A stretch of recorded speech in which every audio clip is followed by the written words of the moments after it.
بس انت لو مكاني هتتجنن، مش ممكن. في واحد هنا شبهك نسخه اسمه هجرس؟ بالظبط. مين بقى هجرس اللي انا شبهه وعمال اتهزق بسببه من ساعه ما جيت؟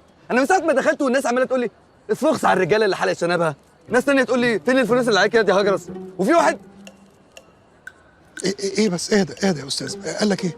ماله الواحد؟ في واحد جه من شويه ضربني على قفايا وقال لي والله ولبست جزمه يا هجرس. انا اسف، امسحها في ايه، خلاص انا اسف. اصل مش ممكن.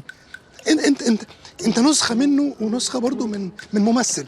معلش، انا عشان كنت عايش في امريكا ممثل. روبرت دينيرو. انت هتزيط. لا طبعا، انا قصدي حد هنا ممثل هنا، انا في امريكا فمش عارف اسماء الممثلين هنا. ممثل مصري؟ ايوه. طب ليه ما جاش في دماغك ان انا الممثل ده؟ هو ده معرض سيارات؟ لا ده مهرجان سينما. مهرجان سينما بيحضروا فنانين وممثلين برضه. طيب ليه ما بقاش الممثل ده؟ لا يا مان، دي فرضيه مش هتخلص. ليه ما بقاش الممثل؟ وانا اقول لك بقى ليه ما بقاش العصفوره اللي طايره، وتقول لي انت ليه ما بقاش مركبه، ليه ما بقى، مش هنخلص. انت فاهمني؟ مش فاهم حاجه. لا انا كده اشك انك هجرس. يا سيدي والله مش هجرس. طب قول مرجحه. مرجيح. قول شاكوش. شاكوش. شعرك منكوش. ايه التفاهه دي؟ فين يا دي هدرس الرقاصه اللي انت قلت هتجيبها؟ نعم؟ الرقاصه اللي قلت انت هتجيبها. هو هجرس كمان بيجيب. أيوة. موجوده بتغير فين؟ تعالى